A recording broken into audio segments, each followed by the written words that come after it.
Olá, boa noite.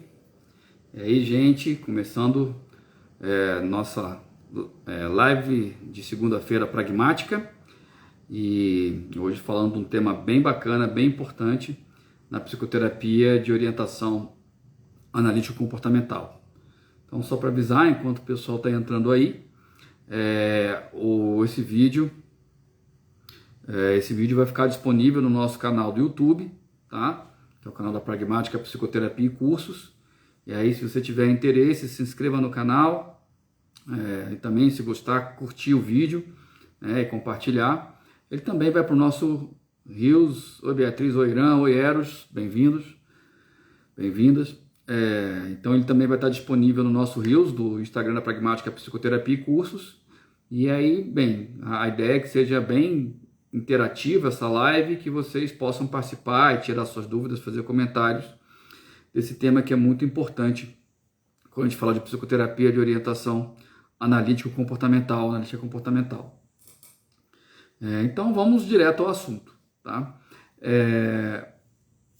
O principal recurso que a gente tem em análise do comportamento para modificar qualquer comportamento, para atuar sobre o comportamento, principalmente o comportamento operante, é fornecer consequências diferenciais a esse comportamento.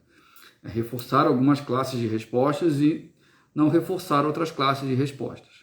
Então, por mais que a gente utilize muito de regras, de conselhos, orientações e instruções, o princípio comportamental mais estudado, mais investigado na literatura, que é a marca da análise do comportamento, é justamente a relação entre o comportamento e a consequência, então sendo o reforçador o principal meio de manipulação do comportamento, de preferência aumentando a frequência de dadas classes de respostas. Tá? E mesmo quando a gente fala de instruções, de regras, a gente está falando de o que são regras? São descrições das relações entre o comportamento e a sua consequência. Né? Então, se a gente fala, se você fizer tal coisa, seu comportamento será reforçado ou não.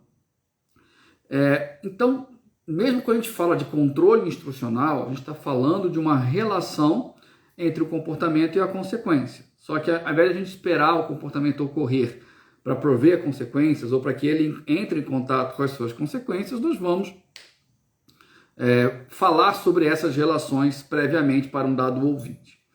Mas hoje nós não estamos aqui para falar sobre regras, nós estamos falando aqui para falar sobre como aplicar na clínica o princípio do reforçamento, principalmente do reforçamento positivo, que é um grande desafio. Então, por mais que fique bem evidente para qualquer um que queira atuar em clínica comportamental que é necessário reforçar certos comportamentos, né, que em PCP nós chamamos de comportamento a fortalecer, como fazer isso é um grande debate, é um grande desafio, principalmente quando nós falamos da distinção entre reforçamento natural e reforçamento arbitrário. Então vamos começar falando um pouco dessa distinção entre esses dois tipos de reforçamento, que não é algo trivial, não é algo banal da literatura. Então, por mais que a gente consiga dar vários exemplos de um reforçamento natural e de um reforçamento arbitrário, o mesmo vale para punição, tá, gente? E para reforçamento negativo. Por mais que a gente consiga dar exemplos, as definições elas estão longe de estar num consenso na área. Então eu vou falar para vocês mais ou menos como é que eu faço a distinção entre esses dois tipos de reforçamento e depois a gente vai trazer um pouco para a clínica. Então o reforçamento natural, gente, é aquele que é uma relação entre um comportamento e uma consequência que o mantém. Quando a gente fala do comportamento não verbal, ou que não depende da mediação de outras pessoas, fica muito mais fácil identificar isso. Então, quando você aperta o botão de liga da sua TV, a consequência que produz o seu comportamento é o ligar da TV. Então, tem uma relação bem evidente entre uma topografia da resposta e a consequência. Se você apertasse outro botão, o botão de aumentar o volume, de trocar de canal, outras consequências seriam produzidas. Da mesma maneira, quando você abre uma janela, né, então o movimento que você aplica, a mecânica desse movimento vai produzir uma relação, uma mudança no ambiente. Então, há uma relação clara entre a topografia da resposta e a consequência por ela produzida. Daí nós falamos que esse é um reforçamento natural. Então, o reforçamento natural de você abrir uma janela, né, fazer o movimento de abrir a janela é a janela aberta. O reforçamento natural de você apertar o botão de on da TV é a televisão ligada e por aí vai. Tá? Então, isso fica muito evidente quando a gente fala de um comportamento não social, né? Ou seja, que não depende da interação com outras pessoas para ser reforçado. Quando a gente trabalha com comportamento social, aí a coisa fica um pouco mais complicada, porque boa parte das consequências sociais, elas dependem de um aspecto cultural, de padronizações da cultura, tá? Então, quando você faz um gesto para um colega, esse gesto aqui, não sei se todo mundo que está assistindo conhece esse gesto, mas é o gesto de vamos sair fora, né? Vamos embora, para ele exercer algum controle sobre o comportamento do ouvinte que entrou em contato com esse gesto, é necessária uma padronização da cultura, para que esse estímulo provido por essa pessoa que está emitindo essa resposta, ele exerça controle discriminativo sobre o comportamento do ouvinte. E aí já começamos a ter uma certa dificuldade em falar de reforçamento natural, porque não é uma relação mecânica da mesma maneira que abrir a janela, e sim uma relação padronizada de uma maneira natural numa cultura. A cultura padronizou de uma forma natural o significado deste gesto, o que é um pouco diferente quando a gente fala de uma língua como o Esperanto, né? Ou até uma linguagem de computador, por exemplo, em que cada gesto ou palavra ela vai ter um efeito sobre o comportamento do ouvinte a partir de uma padronização arbitrária, tá? Então, nessa distinção, o que eu costumo dizer? Que não necessariamente um comportamento verbal ele produz consequências arbitrárias, ele vai produzir consequências naturais, porque foi padronizado, mas de uma maneira natural pela cultura. Então, se você chega num restaurante, num bar e fala, me traz um chopp, o que reforça esse comportamento é o garçom trazer o chopp para você. Tá? Então, eu diria que isso é uma prática de reforçamento natural da comunidade verbal. Ou seja, em que não há uma relação arbitrária de controle, né, do que a resposta verbal que você emite produz no cara trazer para você a cerveja. Por outro lado, né, digamos que é uma criança, né, e a criança ela está no restaurante com seus pais e ela fala assim, me traz uma coca. Aí o pai vira e fala, nossa, que linda, você pediu a coca sozinha. Opa, aí nós já temos uma diferença, porque o comportamento de pedir a coca para o garçom dessa criança, ele não vai ser só mantido pelo garçom trazer a coca, que seria o reforçamento natural, porque foi a prática de reforçamento naturalmente estabelecida por essa comunidade verbal. Quando o pai fala, muito bem, você conseguiu pedir a coca para o garçom, já está um homenzinho, nesse caso, o pai está adicionando um reforçador. Ele está adicionando um reforçador à contingência. E ele está adicionando, ele não faz isso à toa, né? Ele faz isso porque quando ele fez isso no passado, ou seja, nesse caso nós estamos chamando de um elogio, quando ele elogiou certos comportamentos de uma criança no passado, esses comportamentos da criança aumentaram de frequência. Então, nesse caso, o comportamento de reforçar do pai também é reforçado. É reforçado por mudanças no comportamento da criança. Nesse caso, o aumento na frequência do comportamento dela de fazer coisas por si mesma. Amarrar um cadarço, escovar os dentes ou pedir para o garçom trazer uma Coca-Cola. Então, nós diremos nesse caso que trata-se de um reforçamento arbitrário, né? Porque arbitrariamente esse pai adicionou uma consequência ao comportamento. Qual que é o comportamento? Me traga uma Coca-Cola. A consequência natural que mantém esse comportamento é o garçom trazer a Coca-Cola. Quando o pai adiciona um elogio, ele está adicionando arbitrariamente uma consequência a esse comportamento.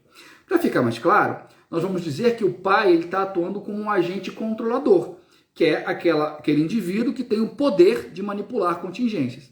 E a criança, nesse caso, que está tendo seu comportamento reforçado arbitrariamente pelo pai, ela está sendo um agente controlado, cujo comportamento está sujeito a contingências impostas arbitrariamente por um pai.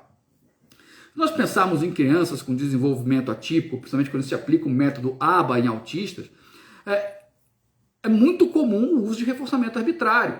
Então, você tem uma criança que, por exemplo, ela não quer desenhar, ela não desenha dentro do espaço do caderno que é para se desenhar.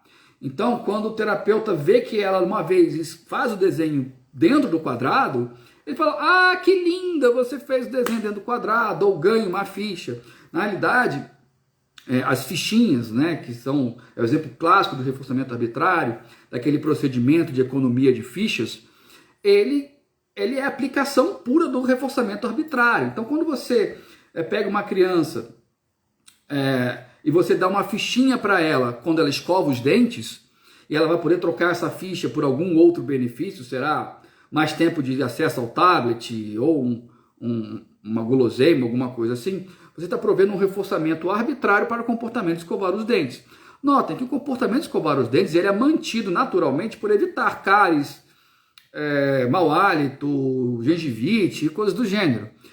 Agora, os pais, como é um comportamento que tem uma baixa probabilidade de ocorrência, ele é um comportamento custoso, a criança tem que parar de fazer o que ela está fazendo para escovar os dentes, é muito comum os pais, na condição de agentes controladores ou terapeutas, adicionarem reforçadores arbitrários como forma de controle desse comportamento.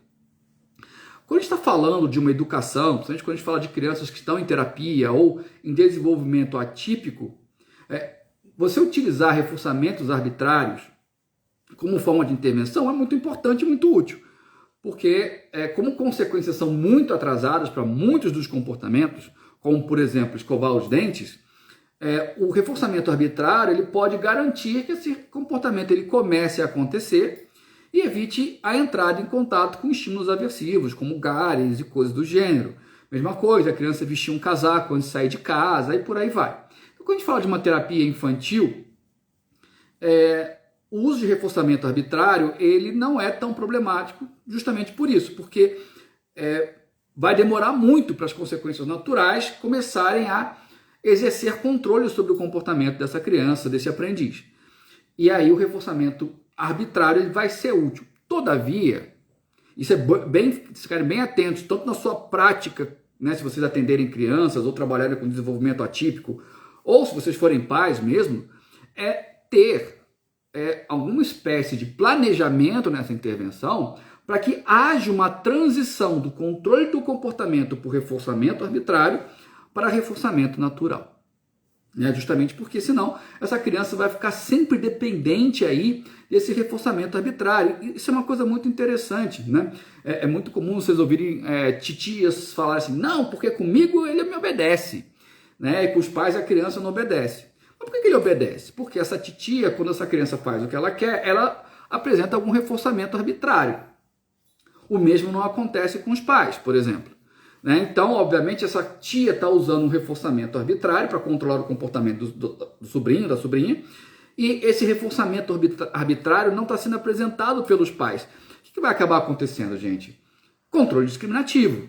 Ou seja, essa tia vai ser um estímulo discriminativo para que certos comportamentos produzam um reforçamento arbitrário e os pais, por exemplo, vão ser um estímulo delta, porque esse mesmo comportamento não vai produzir os reforçadores arbitrários. Então, caso a gente opte por controlar o comportamento de uma criança utilizando o reforçamento arbitrário, né, uma das desvantagens é essa, que é um comportamento que talvez não se generalize para outros contextos.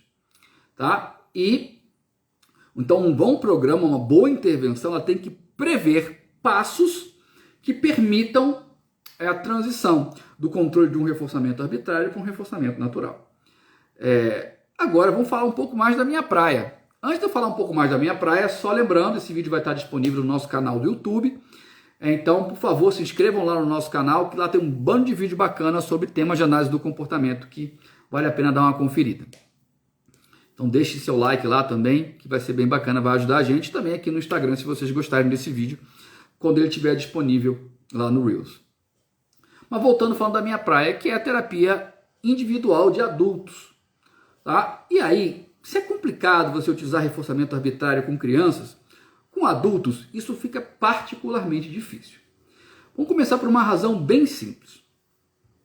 Primeiro, você não tem uma balinha para dar. Não faz sentido você dar uma estrelinha para o adulto para você trocar por alguma outra coisa.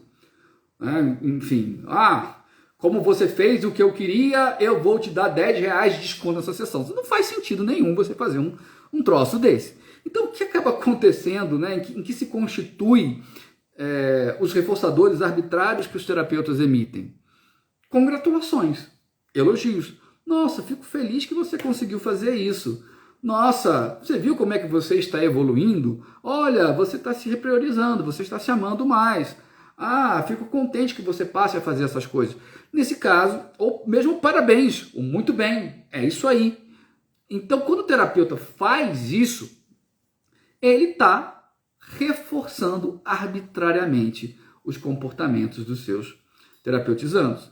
Notem que, em comparação com uma terapia infantil, são reforçadores que têm um poder muito inferior aos que se utilizam em terapia infantil.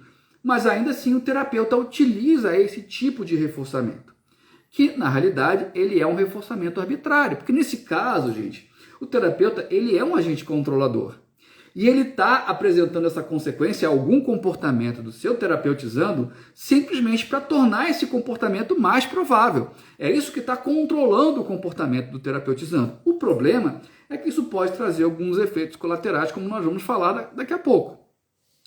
Então, o primeiro ponto que a gente tem que estar atento é que, por mais que a FAP, baseada nos trabalhos lá do Fester, trouxeram uma grande contribuição para a psicoterapia de orientação comportamental, que é olhar para o comportamento que está acontecendo na sessão, eles são uma parte reduzida dos comportamentos dos nossos terapeutizando. Então, grande parte dos comportamentos-alvo que a gente vai trabalhar em terapia, nós não temos acesso a eles. Nós temos acesso apenas aos relatos que nossos terapeutizandos fazem desses comportamentos. Tá? Então, se um terapeutizando seu, por exemplo, ele está numa relação abusiva com uma pessoa e ele te relata que dessa vez ele conseguiu impor limite, né? Então, por exemplo, ele está lá, teve uma discussão com a namorada foi bem injusta nessa discussão com ele e ela pega as coisas lá por volta de 2 da manhã, eu vou embora para minha casa. Ela ia dormir na casa desse namorado e fala, não, eu vou embora para minha casa. E aí, ele fala, dessa vez eu deixei. Todas as vezes eu me implorava, eu ajoelhava, eu pedia desculpa, mesmo sem estar errado, mas dessa vez não, você quer ir embora, eu peço Uber para você. Né? Então, ele te conta isso e você nota, né, na sua análise funcional que isso foi um avanço terapêutico, que era uma coisa que ele estava, pela primeira vez, ele conseguiu impor um limite para essa namorada. Na realidade, qual seria a consequência natural desse comportamento? O impacto que isso produziria na relação deles, somente se ele conseguir manter essa prática. Então, se ele conseguir manter essa prática, é provável que ela tente encontrar outras formas de resolver conflitos com ele do que essa, vou embora para minha casa e coisa do gênero. E aí ele consiga ter uma relação mais igualitária. Esses seriam os reforçadores naturais. E, da mesma forma, até um pouco mais grave do que com as crianças, isso só vai ter um efeito benéfico para essa relação em longo prazo. Em curto prazo, ela vai ter, muito provável que ela fique mais agressiva ainda, né, em termos de consequências naturais imediatas. Ou seja, ele impor limite nessa relação só vai produzir efeitos em longo prazo. Em curto prazo, vai produzir estímulos aversivos. Então, o que vai acontecer? Então, o terapeuta, quando ele escuta um relato desse, ele for ouvir na faculdade a vida inteira, você tem que reforçar, você tem que reforçar, você tem que reforçar. O que ele faz? Nossa, muito bem, fico feliz que agora você conseguiu impor um limite. Pois é. Nesse momento, o terapeuta está agindo como um agente controlador, está adicionando uma consequência a um relato. Ora, vejam só. Esse que é o problema. Porque o terapeuta, ele não está reforçando o comportamento de pôr limite. Então, equivocadamente, a gente interpreta o comportamento verbal como uma mera forma de acessar ao que a pessoa pensa, o que ela fez, ou o que ela vai fazer, mas não é isso. O comportamento verbal ele não serve só para isso, ele vai ter outros usos. Então, quando você provê uma consequência arbitrária para um relato, olha, vejam só, você vai estar tendo efeito muito mais sobre o comportamento de relatar do que sobre o comportamento relatado em si. Então, vamos pensar que o que ele fez de impor esse limite, se é que ele fez, mas o que ele fez é muito difícil de se fazer. Porque em curto prazo, todo mundo vai criticá-lo. Pô, você é um desalmado. Como é que você deixa ela pegar um Uber 2 da manhã? É perigoso. O que espera de namorada é você. E tá. Mesmo que ela tivesse errada, você não podia ter feito isso. E ela vai se queixar. Então, é muito provável, gente, que por mais que ele tenha conseguido fazer isso nessa vez que ele te contou, é muito provável que ele não consiga manter isso no futuro, porque é difícil de fazer pra caramba. Então, mas olha, meu terapeuta ficou tão feliz quando eu contei pra ele que eu fiz isso. O que pode acontecer? Em outras vezes que ele não conseguir fazer, ele não te conte. Ele omita esse tipo de relato, né? Ou mesmo ele minta. Ele pode te contar que fez sem ter feito, né? Ou ele mude um pouco a história que ele te conta, ou ele crie uma justificativa, uma resposta de justificativa de por que ele não conseguiu fazer dessa vez. Então, quando você utiliza o reforçamento arbitrário na terapia com adultos, você pode estar empobrecendo a correspondência verbal, a acurácia dos relatos do seu terapeutizando. Não só dele ter feito ou não ter feito determinada coisa, como por que ele fez ou deixou de fazer. Então, isso vai trazer um prejuízo para o seu processo terapêutico. Então, essa é a primeira dificuldade. Ou seja, quando você utiliza a consequenciação arbitrária, você estará, para comportamentos-alvo que você não tem acesso, você só tem acesso ao relato deles, você vai estar provavelmente produzindo mais efeitos sobre o comportamento verbal do que sobre o comportamento que ele está relatando. É muito pior ainda quando a gente utiliza de controle aversivo. Então, digamos que numa outra oportunidade, esse mesmo namorado fala, olha, a gente teve uma discussão numa mesa do bar, ela saiu porta fora, e aí eu saí atrás dela, e aí eu pedi desculpa para ela, eu falei que ela estava certa, eu falei que ia melhorar, que eu mudava, que não sei o quê, eu fiz tudo o que ela queria, porque a gente começou a brigar, porque ela não quis aceitar viajar com ela para onde ela queria, mas aí na hora eu entrei lá no celular na frente dela e comprei a passagem, não sei o quê. Aí o terapeuta falou, olha, você não devia ter feito isso, porque você não percebe que você acabou fazendo exatamente o que ela queria quando ela deu o piti. Então, se você continuar fazendo o que ela quiser quando ela tiver essas respostas agressivas, então você vai acabar você vai fazer com que ela continue fazendo isso. Então, quando o terapeuta fala um negócio desse para o terapeutizando, ele está punindo um relato.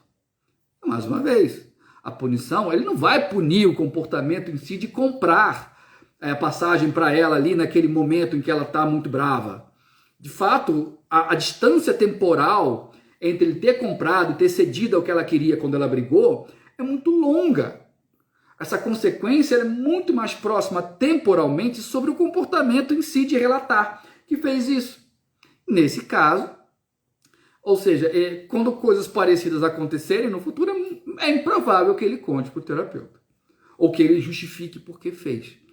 Então, novamente, pior ainda do que você reforçar arbitrariamente, é você punir arbitrariamente os relatos do seu terapeutizando.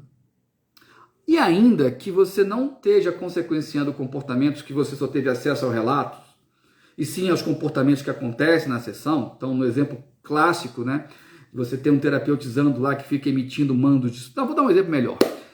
Todo mundo já deve ter atendido alguma terapeutizanda que chega na sessão e põe a bolsa no colo, né? Ela fica lá meio encolhidinha com a bolsa no colo e fica falando com a bolsinha no colo lá. E você está incomodado porque de sessão após sessão, essa terapeutizanda chega lá no consultório, senta com a bolsinha no colo e fica lá, né? E depois de algumas sessões, ela vai e tira a bolsa do colo e fala para você sem a bolsa no colo.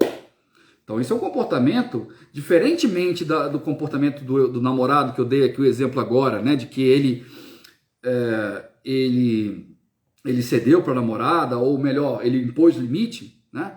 Essa terapeutizando, ela emitiu um comportamento a fortalecer, né? Que de repente na sua análise funcional, você viu que aquela bolsa ali era uma espécie de barreira que ela impedia, que ela utilizava para impedir que as pessoas a acessassem, né? Uma forma dela se proteger do que os outros pudessem fazer com ela, e ela estava reproduzindo esse padrão comportamental na relação terapêutica. Por mais que você Então, você veja que tirar a bolsa seja um comportamento a fortalecer, porque isso pode simbolizar que ela está se abrindo para a relação terapêutica.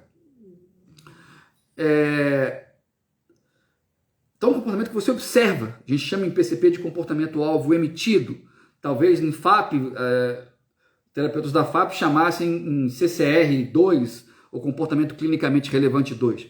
Então, é um comportamento a fortalecer. Se você reforça arbitrariamente esse comportamento, por mais que seja menos mal do que você reforçar o relato dele, ainda assim você vai entrar no mesmo problema da terapia infantil, que é o quê? Não há garantias de que esse comportamento será generalizado para outros contextos. No dia a dia dela, se essa pessoa tirar a bolsa do colo, é improvável que alguém fale, parabéns, você tirou a bolsa do colo. Nossa, fico feliz que você tirou a bolsa do colo. Significa que agora você está desenvolvendo uma relação de intimidade comigo. Enfim, você se abriu para mim. Ninguém faz isso no dia a dia quando alguém tira uma bolsa do colo. Isso é um reforçamento arbitrário. O que vai acontecer com isso? A probabilidade de generalização é muito menor, porque as outras pessoas no dia a dia não vão fazer isso com ela. Vamos pegar outro exemplo clássico. Você tem uma terapeutizanda que ela não te pede um copo d'água, né? Então ela dá uma indireta, ela emite um mando disfarçado, do tipo, nossa, eu tô com tanta sede, e tá lá a sua garrafinha d'água maravilhosa, suadinha com água gelada. Se um dia, ao invés de falar, nossa, eu tô com tanta sede, minha garganta tá seca, ela fala assim, você me dá um copo d'água? Se você falar para ela, nossa, até que enfim você conseguiu me pedir um copo d'água, e eu vou dar um copo d'água para você, porque de fato, dessa vez, você me pediu um copo d'água. Você vê que você tem o direito de pedir as coisas para as pessoas? Quando o terapeuta faz isso, ele está provendo um reforçamento arbitrário. No dia a dia, gente, quando a gente vai na casa de um amigo, e a gente pede um copo d'água, o cara fala um negócio desse?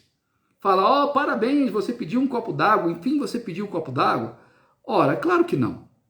Então, mais uma vez, vai ficar muito evidente a relação de controle arbitrário desse agente controlador, o terapeuta, controlando o comportamento do agente controlado, no caso, a terapeutizanda. Então, é improvável que esse tipo de intervenção ela seja sustentável em outros ambientes, porque esse tipo de consequência não vai acontecer nos outros ambientes. No nosso dia a dia, o reforçamento arbitrário é muito mais raro do que acontece no ambiente de crianças. Por isso que é menos recomendável ainda o uso de reforçamento arbitrário quando a gente fala de crianças. Além do mais, gente, quando você utiliza um reforçamento arbitrário em adultos, quem já tentou fazer isso? Eu tentei no início da minha carreira, é óbvio, né?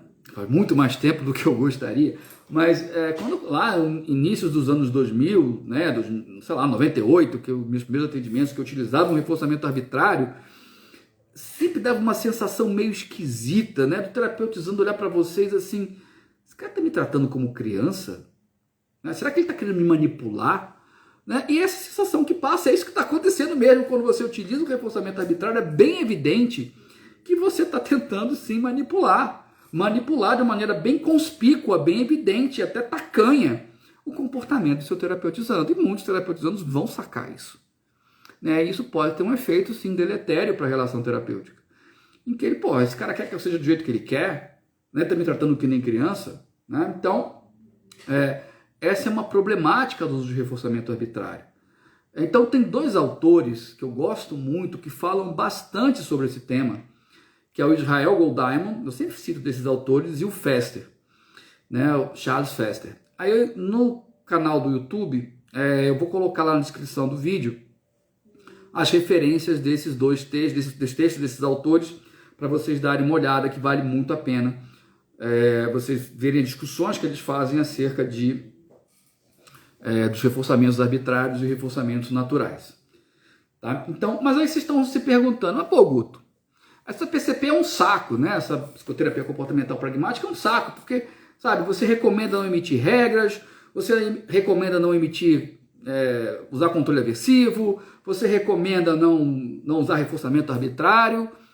Caramba, então o que eu faço no lugar disso? Né? Parece que eu estou de mãos atadas, né? É muito comum meus estagiários relatarem para mim, poxa, mas é uma abordagem que eu tenho muita dificuldade, porque eu tenho o limite do que eu posso fazer ali é bem restrito, de certa maneira porque a PCP, ela justamente, ela trabalha muito uma reflexão dos impactos das nossas práticas nos comportamentos do nosso terapeutizando. A gente tem que parar para pensar, isso é muito importante, gente, na prática de vocês.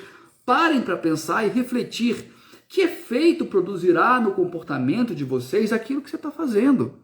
Que efeito produziu no comportamento de outros terapeutizandos de vocês no passado que vocês estão fazendo hoje, ou que vocês estão tendendo a fazer. Né? Porque justamente a atuação como psicoterapeuta é uma atuação reflexiva, que a gente tem que parar para pensar assim e avaliar a nossa prática. Então, voltando a essa questão de como reforçar, uma coisa que a gente utiliza muito em PCP, quando a gente fala dos comportamentos relatados, né? Então, se o terapeuta relata um comportamento a fortalecer, nós vamos fazer perguntas para ele que levem-no a descrever o que aconteceu, a fazer descrições mais acuradas daquele ambiente. Porque, por exemplo, né, ele fala assim, poxa, eu falei para ela pegar um Uber, então eu falei, não, você quer que eu peça um Uber para você? Você quer ir embora, você pode ir? Você fala, tá, mas e aí? Como é que foi para você fazer isso? Porra, foi muito difícil, me senti muito mal, muito culpado. Nessa hora, o terapeuta, em geral, ele vai para a desgraça. Porque a nossa tendência, nós somos treinados a ouvir apenas aquilo que está ruim.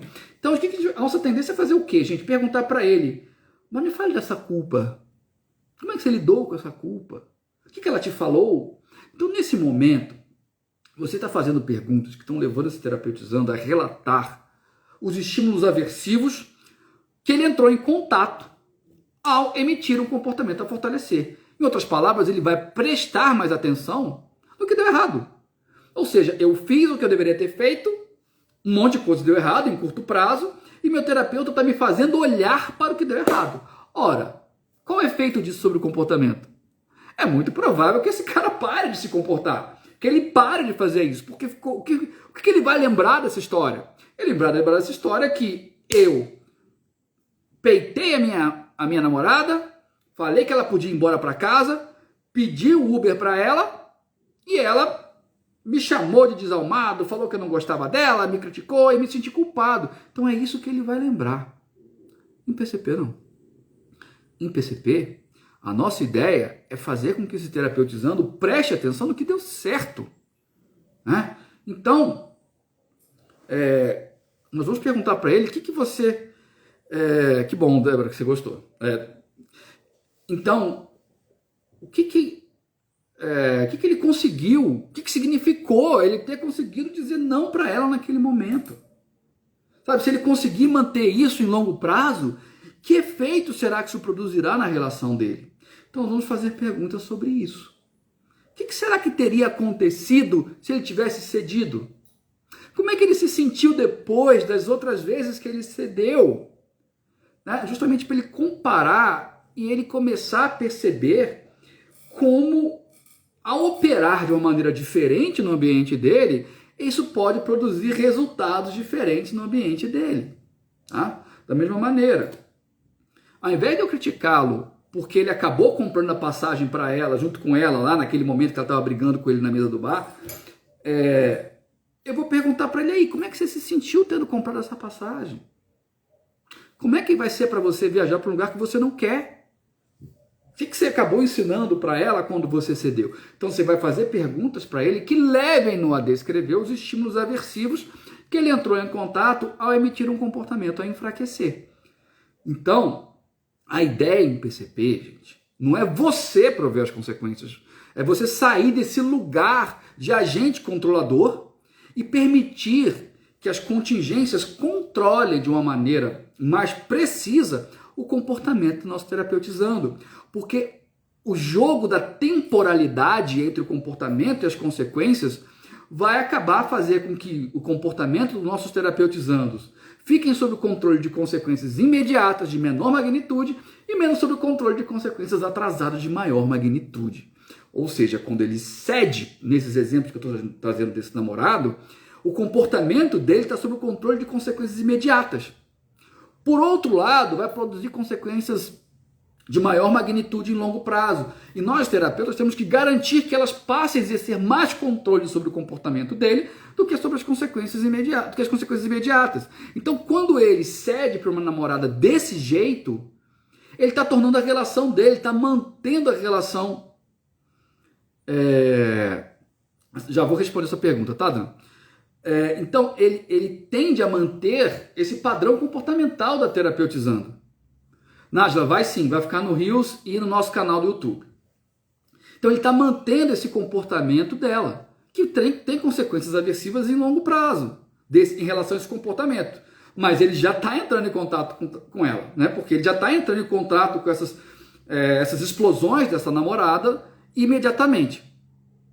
Então, em longo prazo, as consequências para esse comportamento são aversivas. Voltando para o exemplo de comportamentos que ocorrem na sessão terapêutica, tá? Então, se a terapeutizanda está com essa bolsa no colo, nós vamos deixar ela com a bolsa no colo. O comportamento dela. Eu não vou intervir sobre esse comportamento. Antes de eu continuar essa história, né, eu vou responder a pergunta aqui do Dan, tá? Na realidade, Dan, eu estou falando de uma sessão ideal, né? Nós somos humanos e de vez em quando a gente vai acabar escorregando e liberando um reforçamento arbitrário em adulto, né? Vai ser difícil precisar aqui quais contextos acontecem, mas pode acontecer, né? Principalmente quando você está, sei lá, você está terapeutizando no momento, ele tem um repertório comportamental muito fraco, que você tem que começar a produzir, meio que nem criança, né? Que ele tem que começar a emitir alguma frequência de respostas para construir, para você ter um material para poder construir a partir dali, né? Ou um terapeutizando que está muito desgostoso, desanimado em relação à vida, mas sempre de uma maneira que, mesmo que você tente usar um reforçamento arbitrário nesses casos, que você dê um protagonismo para ele, que você faça perguntando, que faça ele olhar para a situação mais do que você dizer para ele, né? E lembrando, se você vai reforçar, mesmo que arbitrariamente, reforce o comportamento e não a pessoa. Boa noite, Raul. Então, você reforce o comportamento, não a pessoa. Você não vai dizer assim, você foi corajoso, ou você é corajoso. Você vai falar, esse foi um comportamento corajoso. Né? Porque a ideia é que a gente estabeleça uma relação entre comportamento e consequência, e não indivíduo e adjetivos. Mas isso aí é uma outra história para a gente conversar depois. Com relação ao comportamento que ocorre na sessão, então, por exemplo, se a terapeutizanda fala para você, tô com sede, minha garganta tá seca, a ideia é utilizar o reforçamento diferencial. Você não vai entregar água para ela. Ela pediu água para você? Não, ela está emitindo tatos. Agora, quando ela falar assim, me dá um copo d'água, sabe o que você vai fazer? Muito simples, gente. Você pega o copo d'água e entrega para ela. Se você achar pertinente, você pode fazer perguntas sobre o modo como ela pediu água dessa vez, né? O que aconteceu quando você pediu água? Você me deu água. O que aconteceu quando você falou que estava com sede? Você não me deu água. Ora, o que você acha que me levou a agir de um jeito ou de outro? Né? Com que frequência você pede desse jeito? Com que frequência você fala que está com sede ao invés de pedir o copo d'água? Então, nesse caso, você está fazendo... Primeiro, você está usando o reforçamento diferencial para que ela perceba que quando ela emite o mando, o comportamento dela é reforçado, e quando ela emite o mando disfarçado de tato, no caso, dizer que está com sede, o comportamento dela não é reforçado. Você vai utilizar um reforçamento diferencial na própria relação terapêutica. E depois você pode fazer perguntas para que ela comece a perceber que tipo de respostas ela emite no dia a dia, quais são as consequências e que outros comportamentos ela poderia emitir que seriam mais efetivos. Mas em PCP nós vamos fazer isso por meio de perguntas. Tá? Da mesma maneira, se ela tirou a bolsa do colo, nós vamos continuar a sessão. Fala, Raniel, beleza? Raniel, assisti Sandman, viu? Em sua homenagem, tá? Tô quase terminando. Mas voltando aqui,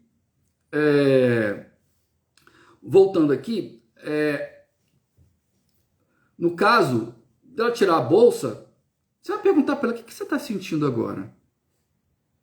O que simboliza para você tirar a bolsa do colo?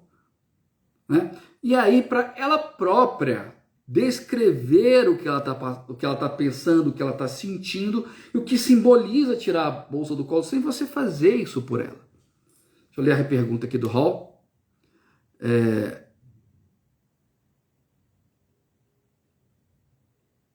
Nossa, ótima pergunta. Isso é muito comum, tá, Raul? Muitos terapeutizandos fazem isso, que eles falam sempre em terceira pessoa. Não, todo mundo se aborrece com isso. Não, porque você, quando alguém te contraria, você faz tal coisa. Eu pergunto, não, em PCP a gente costuma fazer algo do tipo. Quando quem é contrariado, quem é esse todo mundo? Certo? E aí, nesse caso, em PCP, então a gente não direciona. Então, é muito comum terapeutas fazerem algo do tipo. Olha, você percebe que toda vez que quando você vai falar uma determinada situação, você não utiliza a primeira pessoa e sim a terceira pessoa? Se você fizer isso, não só você pode estar punindo o comportamento de usar a terceira pessoa arbitrariamente, como você pode estar instruindo esse terapeutizando, né, nesse caso esse cliente, a falar em primeira pessoa. Certamente você está atuando de uma maneira ostensiva. Em PCP, não. A gente vai... Quem é esse todo mundo? Né? Você está se referindo a quem? Como é que é para você falar isso em primeira pessoa? Né? O que significa você utilizar a terceira pessoa ao invés de usar a primeira pessoa? Você vai utilizar um questionamento para que ele comece a perceber que ele tem uma tendência a usar a terceira pessoa ao invés de usar a primeira pessoa. Mas o seu exemplo foi excelente aí de um comportamento alvo emitido na relação terapêutica, e muitos terapeutizandos fazem isso. Certo? Bem, gente, era o que eu tinha para falar para vocês hoje. Obrigado para quem participou aí. Alguém tem mais alguma dúvida, algum questionamento, alguma ponderação, até uma reclamação? Esse espaço aí está aberto em live justamente para isso, para que a gente possa interagir aí. Podem escrever no chat. Pode até pedir para entrar ao vivo aqui comigo, que a gente troca uma ideia. Vai ser um prazer. Enquanto vocês vão pensando nas dúvidas de vocês, então só vou deixando uns recadinhos. Esse vídeo vai estar no nosso canal do YouTube, também vai estar no Reels. Então, quem tiver interesse, se inscreva no nosso canal, ative as notificações. Tem vários vídeos lá bem bacanas sobre análise do comportamento.